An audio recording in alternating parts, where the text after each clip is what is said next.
Hello बच्चों, तो कैसे हैं आप सब बच्चों। मैं हूं परवेज निश्चल और आज मैं आपके लिए लेके आया हूं क्लास 10th की केमिस्ट्री के फर्स्ट चैप्टर को, जिसका नाम है केमिकल रिएक्शन एंड इक्वेशन।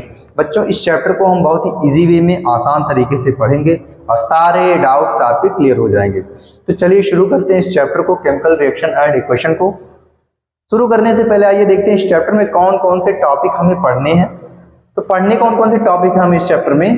पहला पढ़ना है केमिकल रिएक्शन होता क्या है। दूसरा टॉपिक जो पढ़ना है हमें वो पढ़ना parts of a chemical reaction, किसी भी केमिकल रिएक्शन के कितने पार्ट्स होते हैं। तीसरा टॉपिक जो हमें पढ़ना है बच्चों वो है फीचर्स ऑफ केमिकल रिएक्शन, जो केमिकल रिएक्शन होते हैं उसके फीचर्स या कैरेक्टरिस्टिक्स क्या होते हैं। फोर्थ टॉपिक हमें पढ़ना है केमिकल इक्वेशन, केमिकल इक्वेशन होता क्या है। ठीक, उसके बाद हमें पढ़ना है rules of writing chemical equation, किसी भी केमिकल इक्वेशन को राइट करने के लिए रूल्स क्या होते हैं। ठीक, ये पढ़ना है हमें टॉपिक। उसके बाद पढ़ना advantages of writing chemical equation, कोई भी केमिकल इक्वेशन होता है तो उसको राइट करने के एडवांटेज क्या होते हैं, ये टॉपिक हमें पढ़नी है। उसके बाद पढ़ना है types of chemical reaction, chemical reaction कितने टाइप्स के होते हैं, जो भी आपके बुक में हो 6 या 7 टाइप्स के, ये पढ़ने हैं हमें। उसके बाद पढ़ना corrosion and rancidity, corrosion and rancidity, corrosion क्या है, रेंसिडिटी क्या है, ये होता क्यों है, इससे अवॉइड करने के मतलब मेथड क्या होते हैं, तो ये पढ़ने हमें, कोरोजन और रेंसिडिटी पढ़ने हैं। उसके बाद लास्ट में जो हमें पढ़ना है वो है बैलेंसिंग ऑफ केमिकल इक्वेशन, किसी भी केमिकल इक्वेशन को बैलेंस कैसे किया जाता है और बैलेंस करना जरूरी क्यों होता है, ये हमें पढ़ने हैं। ठीक, तो आइए शुरू करते हैं इस चैप्टर को पहले टॉपिक से, जिसका नाम है केमिकल रिएक्शन। केमिकल रिएक्शन होता क्या है बच्चों।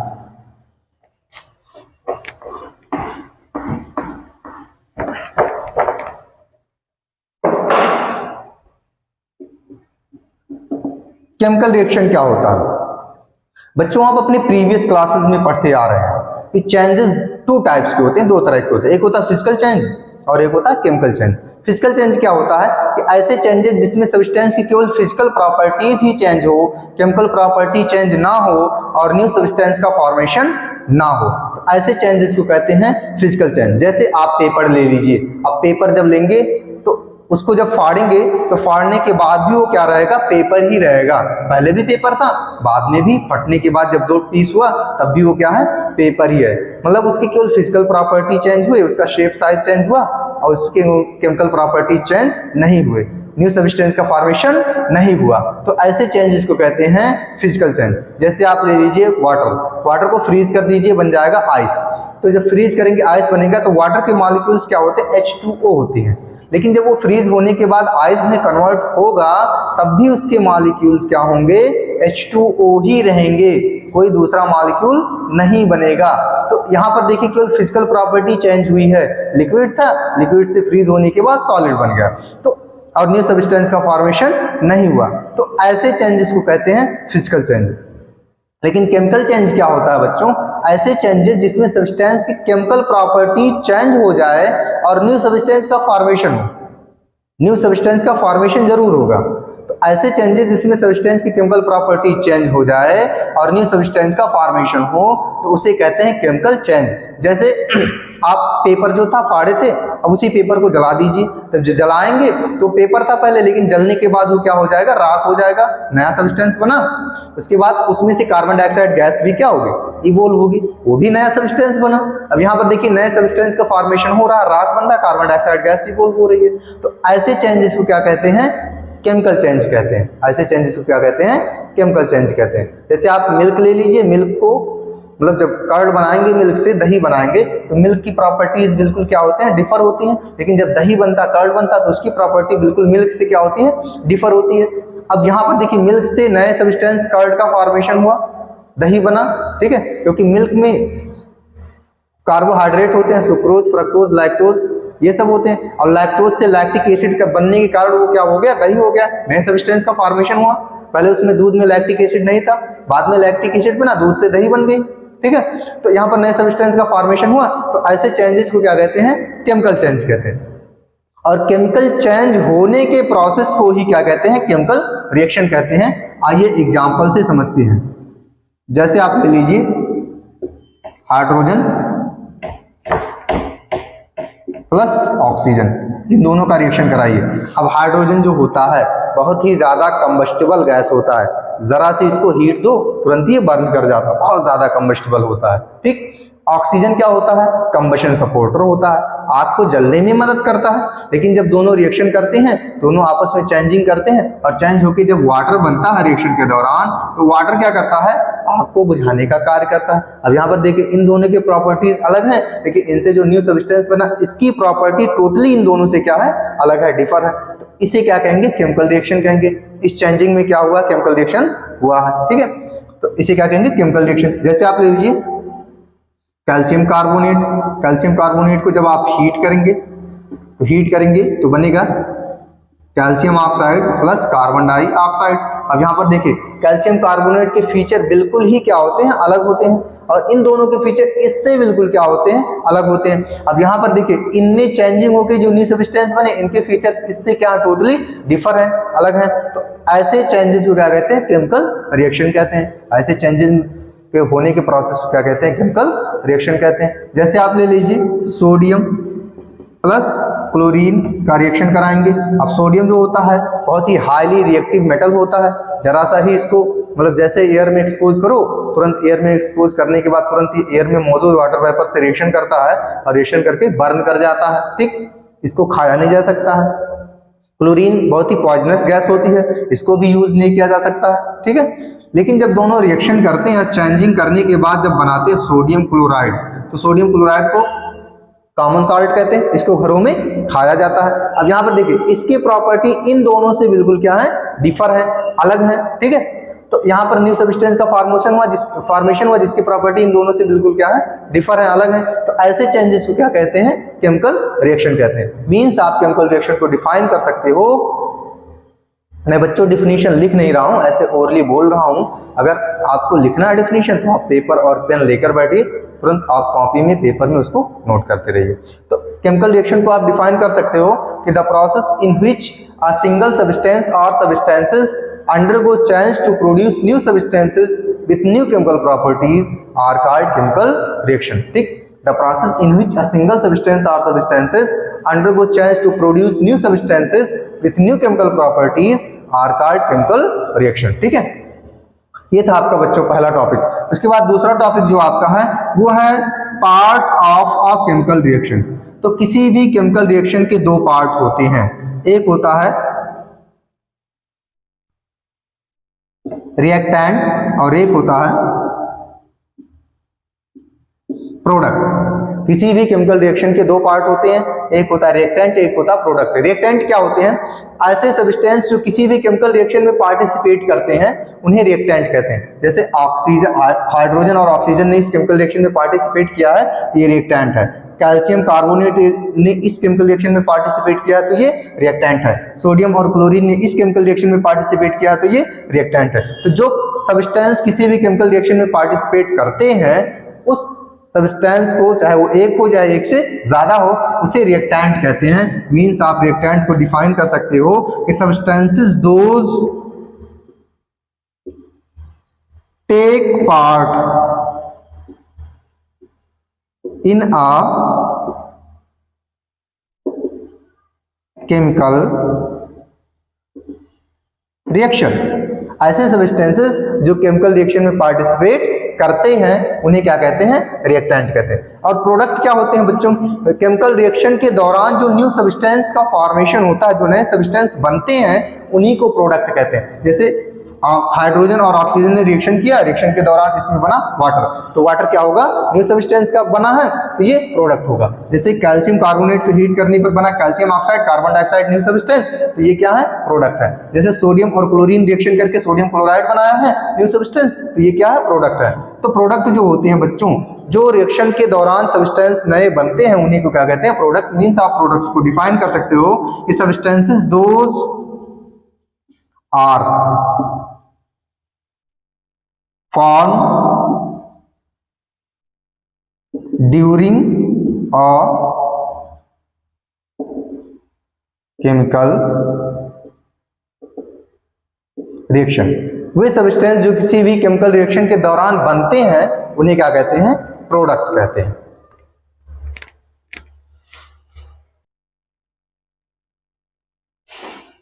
नेक्स्ट टॉपिक जो हमें पढ़ना बच्चों वो है फीचर्स ऑफ केमिकल रिएक्शन। किसी भी केमिकल रिएक्शन की फीचर्स क्या होते हैं? तो किसी भी केमिकल रिएक्शन की 5 फीचर्स होते हैं, जिसमें पहला है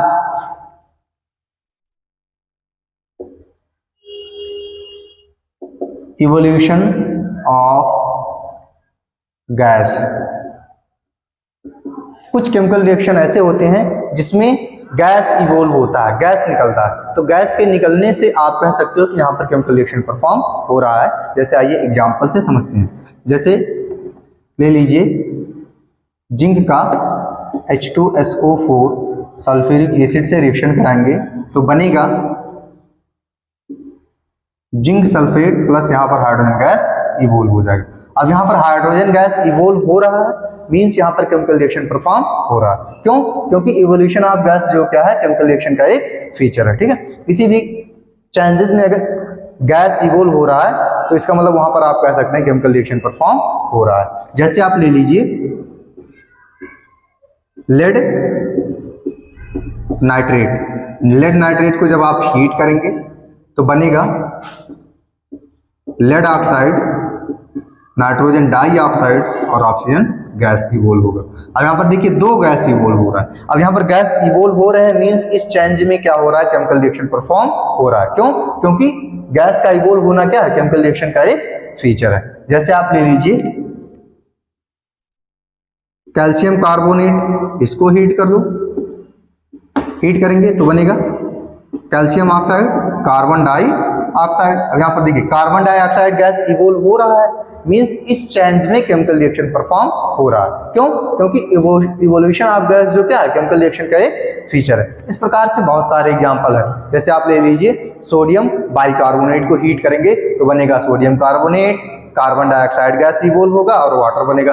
कार्बन डाइऑक्साइड गैस इवोल्व होगा वहां पर, मींस वहां पर उस चेंज में केमिकल रिएक्शन परफॉर्म हो रहा है। जैसे पोटेशियम नाइट्रेट ले लीजिए, हीट करेंगे तो बनेगा पोटेशियम नाइट्रेट और ऑक्सीजन गैस इवोल्व होगा वहां पर ऑक्सीजन गैस इवोल्व हो रहा है, मींस केमिकल रिएक्शन परफॉर्म हो रहा है। तो ये है पहला फीचर केमिकल रिएक्शन का, इवोल्यूशन ऑफ गैस। मतलब किसी भी अगर चेंजिंग में गैस इवोल्व हो रही है तो मींस आप वहां पर कह सकते हैं केमिकल रिएक्शन परफॉर्म हो रहा है। दूसरा फीचर क्या है? दूसरा है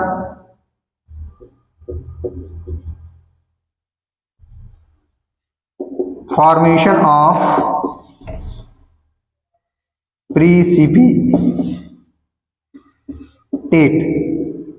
प्रेसिपिटेट का बनना। प्रेसिपिटेट का बनना भी क्या है, केमिकल रिएक्शन का एक फीचर है। तो आइए देखते हैं प्रेसिपिटेट पहले होता क्या है। प्रेसिपिटेट होता क्या है बच्चों? जब 2 सॉल्यूशन को एक साथ मिक्स करते हैं तो उनके मिक्स होने के बाद उसमें एक इनसॉल्युबल सॉलिड क्या होता है, बनता है, जो सॉल्यूशन से क्या होता है, सेपरेट रहता है। उसी इनसॉल्युबल सॉलिड को जो सॉल्यूशन से सेपरेट होता है उसी को प्रेसिपिटेट कहते हैं। ठीक है, जैसे आइए एग्जांपल से समझते हैं। जैसे ले लीजिए बेरियम क्लोराइड और सोडियम सल्फेट रिएक्शन कराएंगे तो बनेगा sodium chloride plus barium sulphate. अब यहाँ पर देखिए ये सॉल्यूशन होगा, ये एक सॉल्यूशन होगा। इन दोनों का जब रिएक्शन कराएंगे तो रिएक्शन कराने के बाद इसमें सोडियम क्लोराइड का सॉल्यूशन प्राप्त होगा हमें, और उसके साथ साथ उसमें एक इनसॉल्युबल सॉलिड क्या होगा, बनेगा, जो इस सॉल्यूशन में सॉल्युबल नहीं होगा। इसी को कहेंगे प्रेसिपिटेट। अब ये होगा व्हाइट कलर का, कैसा होगा, व्हाइट, पीपीटी से कहते हैं। पीपीटी जो है प्रेसिपिटेट का एब्रिविएशन फॉर्म है, संक्षेप रूप है। तो यहाँ पर एक व्हाइट पीपीटी क्या होगा, इस सॉल्यूशन में सेपरेट हो जाएगा।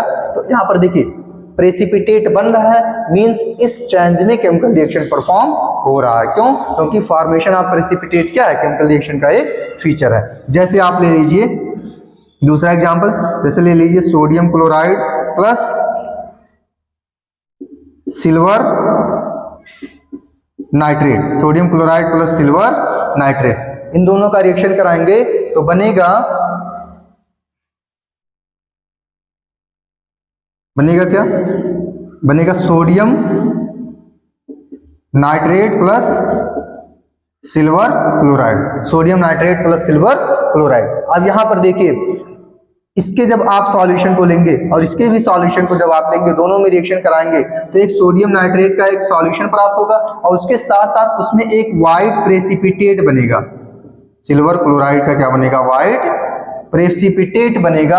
अब यहाँ पर देखिए व्हाइट प्रेसिपिटेट बन रहा है, मींस आप कह सकते हैं यहाँ पर केमिकल रिएक्शन परफॉर्म हो रहा। क्यों? क्योंकि प्रेसिपिटेट का बनना भी क्या है? केमिकल रिएक्शन का एक फीचर है। इसी प्रकार से आप एक और एग्जांपल दे सकते हैं, जैसे आप ले लीजिए,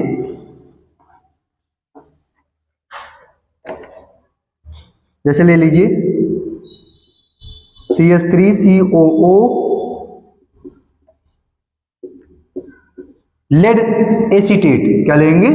लेड एसीटेट। लेड एसीटेट का पोटेशियम आयोडाइड से रिएक्शन करा दीजिए तो बनेगा potassium acetate CH3COO K plus lead iodide PbI2, lead iodide. अब यहां पर देखिए इसका जब सॉल्यूशन लेंगे और इसका सॉल्यूशन लेंगे, दोनों में रिएक्शन कराएंगे तो बनेगा पोटेशियम एसीटेट। तो बनेगा पोटेशियम एसीटेट के सॉल्यूशन के साथ साथ उसमें एक इनसॉल्युबल येलोइश कलर का येलोइश कलर का प्रेसिपिटेट बनेगा। किस कलर का बनेगा? येलोइश कलर का एक प्रेसिपिटेट बनेगा। अब यहाँ पर देखिए येलोइश कलर का प्रेसिपिटेट बन रहा है इस रिएक्शन में, मींस यहाँ पर केमिकल रिएक्शन परफॉर्म हो रहा है। क्यों? क्योंकि प्रेसिपिटेट का बनना भी केमिकल रिएक्शन का एक क्या है? फीचर है। ठीक है,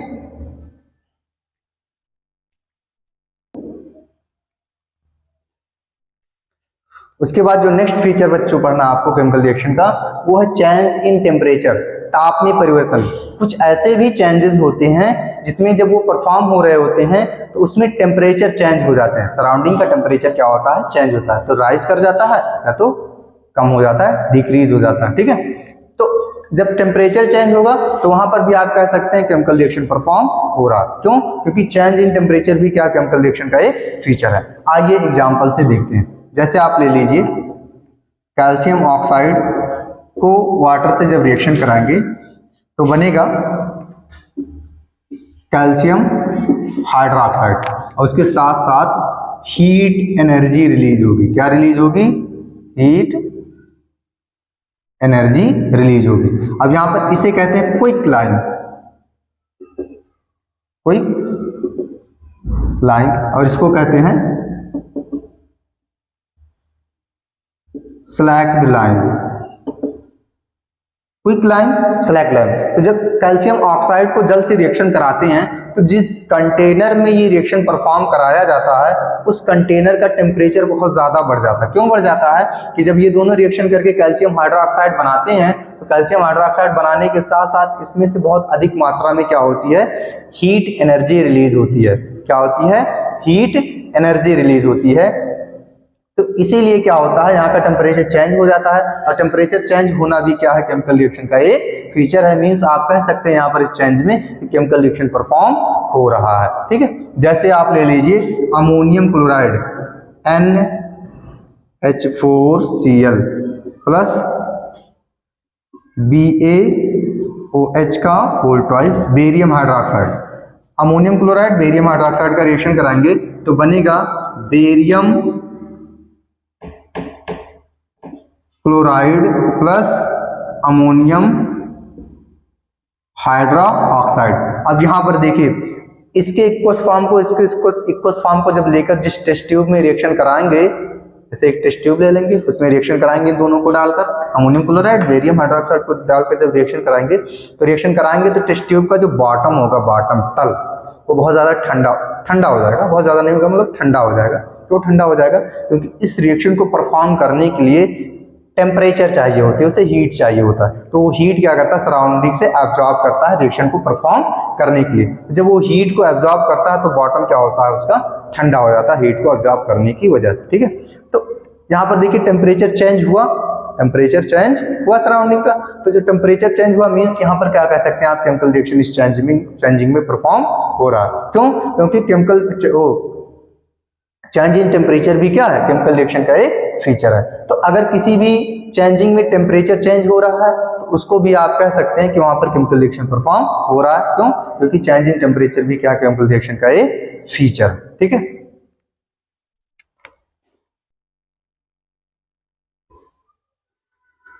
नेक्स्ट जो फीचर है बच्चों आपका केमिकल रिएक्शन का, वो है चेंज इन कलर। कुछ केमिकल रिएक्शन ऐसे होते हैं, कुछ चेंजेस ऐसे होते हैं जिसमें जब वो हो रहे होते हैं चेंजेस, तो उसमें सब्सटेंस के कलर भी क्या होते हैं, चेंज हो जाते हैं। सब्सटेंस का अगर कलर चेंज हो गया मीन्स आप कह सकते हैं वहां पर केमिकल रिएक्शन परफॉर्म हो रहा है। जैसे आइए एग्जांपल से समझते हैं। जैसे आप ले लीजिए पोटेशियम आयोडाइड। पोटेशियम आयोडाइड कैसा होता है, कलरलेस होता है। और क्लोरीन का रिएक्शन कराइए तो क्लोरीन जो होता है गैस होती है वो येलोइश होती है। जब पोटेशियम आयोडाइड का क्लोरीन से रिएक्शन कराएंगे तो बनेगा potassium chloride plus iodine gas, iodine निकल जाएगा। अब देखिए ये कलरलेस होता है, ये येलोइश होता है, लेकिन जब दोनों रिएक्शन करते हैं तो ये पुनः अगेन कैसा प्राप्त होता है, कलरलेस प्राप्त होता है। लेकिन ये कैसा हो जाता है, ब्राउन हो जाता है। कैसा हो जाता है, मिलता है हमें ब्राउन। अब यहाँ पर देखिए कलर चेंज हुआ, येलोइश था ब्राउन, कलर चेंज हुआ मीन्स यहाँ पर केमिकल रिएक्शन परफॉर्म हो रहा है। जैसे आप ले लीजिए फेरस। फेरस जब वाटर वेपर से रिएक्शन करता है एयर में मौजूद, ठीक है, एयर में मौजूद वाटर वेपर से रिएक्शन करके बनाता क्या है, फेरस ऑक्साइड। फेरस ऑक्साइड और ऑक्सीजन गैस और हाइड्रोजन गैस इवोल्व करता है। अब यहाँ पर देखिए फेरस ऑक्साइड बनाकर हाइड्रोजन गैस इवोल्व कर रहा है। अब यहाँ पर हाइड्रोजन गैस देखिए, सॉरी यहाँ 4 रहेगा। फेरस ऑक्साइड बनाकर हाइड्रोजन गैस इवोल्व कर रहा है। अब यहाँ पर देखिए ये जो होता है ये ग्रेइश कलर का होता है। कैसा होता है, ग्रेइश कलर का। ये तो कलरलेस होता है ये वाटर, ठीक है। लेकिन जब रिएक्शन करके यहाँ पर बनता है ये फेरिक ऑक्साइड, तो फेरिक ऑक्साइड कैसा होता है, रेडिश ब्राउन होता है और इसका कोई कलर नहीं होता, ये भी कलरलेस होता है। अब यहाँ पर देखिए ग्रेइश कलर था लेकिन यहाँ पर कैसा हो गया, रेडिश ब्राउन, कलर चेंज हुआ मीन्स यहाँ पर केमिकल रिएक्शन परफॉर्म हो रहा है। केमिकल रिएक्शन परफॉर्म हो रहा है। उसके बाद लास्ट जो आपको पढ़ना है बच्चों वो है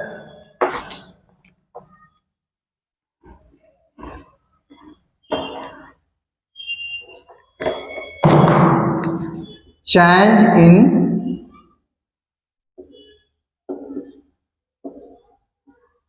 स्टेट, अवस्था में परिवर्तन। तो कुछ ऐसे भी चेंजेस होते हैं जिसमें सब्सटेंस के स्टेट क्या होते हैं, चेंज हो जाते हैं। और जब सब्सटेंस के स्टेट चेंज हो जाएंगे मीन्स आप कहेंगे वहां पर केमिकल रिएक्शन परफॉर्म हो रहा है, ठीक। जैसे इसका जो बेस्ट एग्जांपल है वो है burning of candle. Burning of candle, मोमबत्ती का जलना। जब मोमबत्ती जल रहा होता है तो उसके जो वैक्स होते हैं, वैक्स के मॉलिक्यूल्स के साथ वाटर मॉलिक्यूल्स भी होते हैं, उसमें मिले हुए होते हैं, ठीक है। लेकिन जब मोमबत्ती जलता है और वो बर्न करके पिघलता है तो पिघलने पर उसके मॉलिक्यूल्स क्या होते हैं, वाटर के मॉलिक्यूल्स उसमें से अलग हो जाते हैं, अलग हो जाते हैं और अलग होकर वाटर वेपर बनकर निकल जाते हैं, केवल वैक्स बचता है। अब यहाँ पर देखिए पहले वैक्स का मॉलिक्यूल क्या था, अलग था, क्योंकि उसमें वाटर के भी मॉलिक्यूल्स थे, ठीक है। लेकिन जब वो हीट हुआ और हीट होने के बाद उसमें से जब मॉलिक्यूल्स क्या हुए, अलग हो गए, बॉन्ड से टूटकर अलग हो गए, तो वहां पर मॉलिक्यूल्स क्या हुआ, चेंज हो गया। अब यहाँ पर देखिए स्टेट चेंज हुआ, पहले वाटर जो था वैक्स के साथ सॉलिड फॉर्म में था, लेकिन अब वाटर वेपर में हो गया, गैसियस फॉर्म में हो गया। तो यहाँ पर स्टेट चेंज हुआ मीन्स यहाँ पर केमिकल रिएक्शन परफॉर्म हो रहा है। उसके साथ साथ उसमें जो विक होती है, विक बाती जिसे कहते हैं, उसमें एक पतला सा धागा लगा हुआ होता है, उसको जब ऑक्सीजन की मौजूदगी में जब वो बर्न करता है तो उसमें से कार्बन डाइऑक्साइड गैस निकलती है। अब विक में कार्बन डाइऑक्साइड गैस तो होती नहीं है, ठीक है, केवल कार्बन रहता है, ठीक है।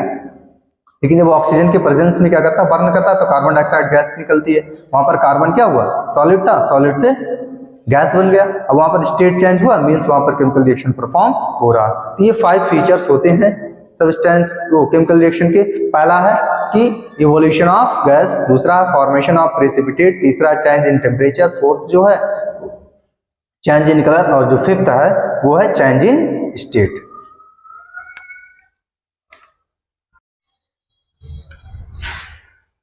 हेलो बच्चों, तो कैसे हैं आप सब बच्चों, मैं हूं प्रवीण निश्चल और आज हम डिस्कस करेंगे केमिकल इक्वेशन पे। केमिकल इक्वेशन होता क्या है। तो केमिकल इक्वेशन जो होता है बच्चों, किसी भी केमिकल रिएक्शन को उसमें पार्टिसिपेट करने वाले रिएक्टेंट और प्रोडक्ट के केमिकल फार्मूले या सिंबल का यूज करके उस केमिकल रिएक्शन को शॉर्ट हैंड में रिप्रेजेंट करना ही केमिकल इक्वेशन कहलाता है। जैसे आप ले लीजिए ऑक्सीजन, ऑक्सीजन और हाइड्रोजन जब रिएक्शन करेगा तो बनाएगा वाटर। अब यहाँ पर देखिए ये केमिकल रिएक्शन है। अब केमिकल रिएक्शन में जो पार्टिसिपेट किए हैं ऑक्सीजन, हाइड्रोजन और वाटर, इन सभी को इनके केमिकल फार्मूले या सिंबल का यूज करके जो शॉर्ट हैंड में रिप्रेजेंट किया जाता है, इसी को क्या कहते हैं? केमिकल इक्वेशन कहते हैं। ठीक है, तो किसी भी केमिकल रिएक्शन में पार्टिसिपेट करने वाले या इन्वॉल्व हुए सब्सटेंसेस को उनके केमिकल फार्मूले या सिंबल का यूज करके शॉर्ट हैंड में उस केमिकल रिएक्शन को रिप्रेजेंट करना ही क्या कहलाता है? केमिकल इक्वेशन कहलाता है। जैसे आप ले लीजिए ammonia NH3 plus hydrochloric acid का रिएक्शन करा दीजिए तो बनेगा NH4Cl, अमोनियम क्लोराइड। अब इसमें देखिए ये एक केमिकल रिएक्शन है, इसमें पार्टिसिपेट क्या किया है? अमोनिया, हाइड्रोक्लोरिक एसिड और अमोनियम क्लोराइड ये इन्वॉल्व हुए हैं इस केमिकल रिएक्शन में। अब इनको इनके केमिकल फार्मूले या सिंबल का यूज करके जो रिप्रेजेंट किया गया इस केमिकल रिएक्शन को, इसी को क्या कहेंगे? केमिकल इक्वेशन कहेंगे। इसी को क्या कहेंगे? केमिकल इक्वेशन कहेंगे। अब जो ये केमिकल इक्वेशन होते हैं बच्चों, इसको राइट करने के कुछ रूल्स होते हैं। ये तो आपका था केमिकल इक्वेशन होता क्या है। अब जो नेक्स्ट टॉपिक पढ़ना है बच्चों वो है रूल्स फॉर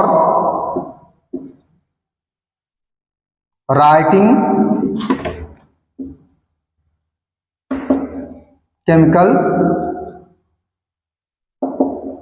इक्वेशन। किसी भी केमिकल इक्वेशन को राइट करने के रूल्स क्या होते हैं? तो किसी भी केमिकल इक्वेशन को राइट करने के जो होते हैं बच्चों 5 रूल्स होते हैं। कितने रूल्स होते हैं? 5 रूल्स होते हैं। पहला क्या है कि जो केमिकल रिएक्शन में पार्टिसिपेट करने वाले सब्सटेंस होते हैं या रिएक्टेंट जो होते हैं, रिएक्टेंट को लेफ्ट हैंड साइड में उनके केमिकल सिंबल्स या फार्मूले को यूज करके लिखा जाता है। मीन्स फर्स्ट रूल क्या होगा कि reactants are written on the left hand side using the chemical formulae और सिंबल्स ऑफ द सब्सटेंसेस। ये हो गया फर्स्ट रूल। सेकंड रूल क्या होता है? If reactants are 2 or more than 2, अगर रिएक्टेंट्स 2 हैं या 2 से ज्यादा हैं तो रिएक्टेंट्स के बीच में प्लस साइन ऐड कर दिया जाता है। ठीक है, if reactants are 2 or more than 2 plus sign is added between them. ठीक, कभी कभी एक ही रिएक्टेंट होता है, जैसे ले लीजिए कैल्शियम कार्बोनेट।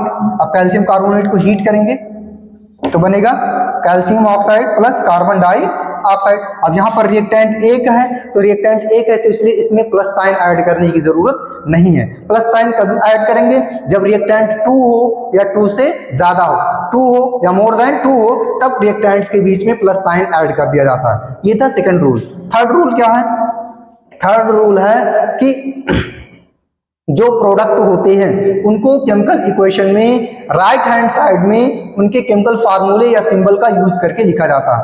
ठीक है, मींस आप कह सकते हैं कि products are written on the right hand side using the chemical formulae और the symbol of the substances. ठीक है, थर्ड रूल ये हो गया। फोर्थ रूल क्या होता है बच्चों?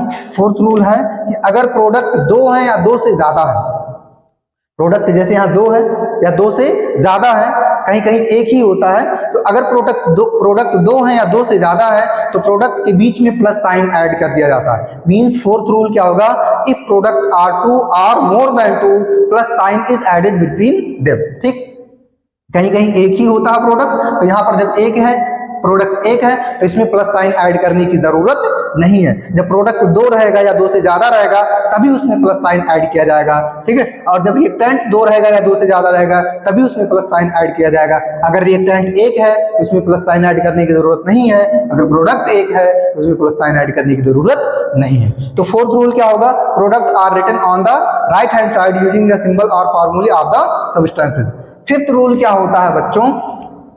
फिफ्थ रूल है कि an arrow is inserted between the reactants and product to show how chemical reaction is occurring।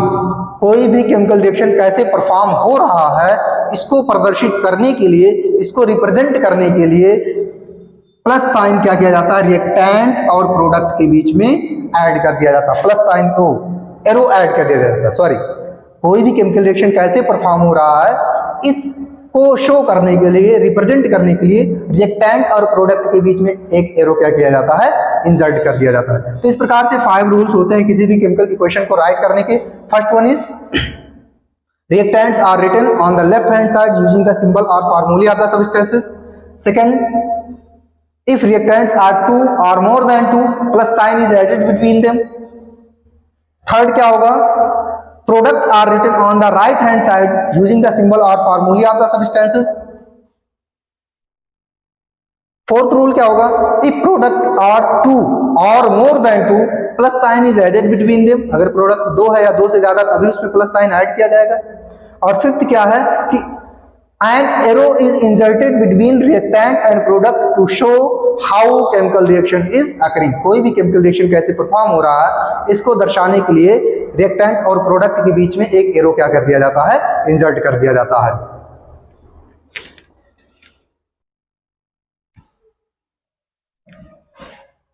Next topic हमें जो पढ़ना बच्चों वो है advantage of writing chemical equation. किसी भी केमिकल इक्वेशन को राइट करने के एडवांटेज क्या होते हैं, लाभ क्या होते हैं। तो किसी भी केमिकल इक्वेशन को राइट करने के जो एडवांटेज होते हैं, पहला तो ये होता है कि वो हमारे टाइम को बचाता है। किसको बचाता है, टाइम को। जैसे मान लीजिए लिखना है कि लिखना है सोडियम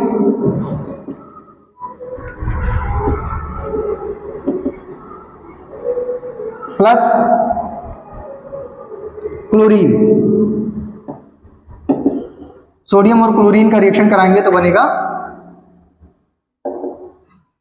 सोडियम क्लोराइड। अब यहां पर देखिए, अगर इसको इस तरह से लिखना हो तो टाइम ज्यादा लगेगा, लेकिन अगर इसको इस तरह से लिखना सोडियम प्लस क्लोरीन रिएक्शन करके बनेगा सोडियम क्लोराइड, तो यहां पर हमारा टाइम बचा कि नहीं बचा, बचा टाइम। तो इस प्रकार से कोई भी केमिकल इक्वेशन क्या करता है, हमारे टाइम को बचाता है। ठीक है, लिखने में हमारे टाइम को क्या करता है, बचाता है। दूसरा क्या है, दूसरा रूल, दूसरा एडवांटेज क्या है, it saves the space.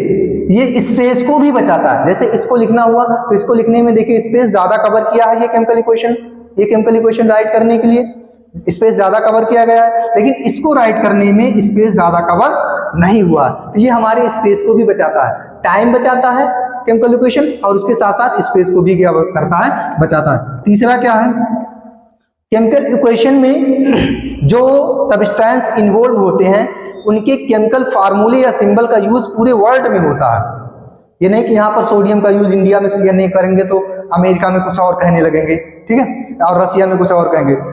Sodium के एन यूज हो रहा है तो ये पूरे ऑल ओवर वर्ल्ड में यूज हो रहा है। क्लोरीन के Cl पूरे ऑल ओवर वर्ल्ड में यूज हो रहा है। सोडियम क्लोराइड कॉमन सॉल्ट के लिए जो केमिकल फार्मूला है वो NaCl है और ये पूरे ऑल ओवर वर्ल्ड में यूज हो रहा है। तो इसलिए जो वैज्ञानिक होते हैं या अलग अलग देश के लोग होते हैं उनको किसी भी केमिकल इक्वेशन को समझने में कोई असुविधा नहीं होती है। Means the same symbol are formulae use all over the world, so people face no difficulties to understand the chemical equation। किसी भी केमिकल इक्वेशन को समझने में लोगों को कोई असुविधा नहीं होती है। क्यों? क्योंकि जो केमिकल फार्मूले या सिंबल का यूज उस केमिकल रिएक्शन में हुआ रहता है केमिकल इक्वेशन में, वो केमिकल फार्मूला या सिंबल पूरे वर्ल्ड में यूज किया जाता है। तो इस प्रकार से क्या होते हैं, 3 एडवांटेज होते हैं। पहला तो ये हमारे टाइम को बचाता है, जैसे इसको लिखना हुआ तो टाइम ज्यादा लगा, इसको लिखने में टाइम कम लगा, ठीक है, तो ये हमारे टाइम को क्या किया, केमिकल इक्वेशन ने सेव किया। उसके बाद इट सेव्स द स्पेस, ये हमारे स्पेस को भी बचाता है। अगर ऐसा लिखना हुआ तो स्पेस ज्यादा कवर किया, ठीक है। उसके बाद अगर इस तरह से लिखना हो, केमिकल फार्मूले या सिंबल का यूज करके लिखना हो तो यहाँ पर स्पेस कम कवर किया, मीन्स यहाँ पर स्पेस भी हमारी क्या हुई, बची। उसके बाद थर्ड रूल क्या है, द सेम सिंबल और फार्मूले use all over the world, so people face no difficulties to understand any kind of chemical equation. जो किसी भी केमिकल इक्वेशन में जो सिंबल या फार्मूले का यूज हुआ रहता है वही केमिकल फार्मूला या सिंबल पूरे वर्ल्ड में यूज होता है उस सब्सटेंस को रिप्रेजेंट करने के लिए। इसलिए किसी भी देश के लोग को, किसी भी देश के किसी भी व्यक्ति को या पर्सन को उस केमिकल फार्मूले, उस केमिकल इक्वेशन को समझने में कोई असुविधा नहीं होती है।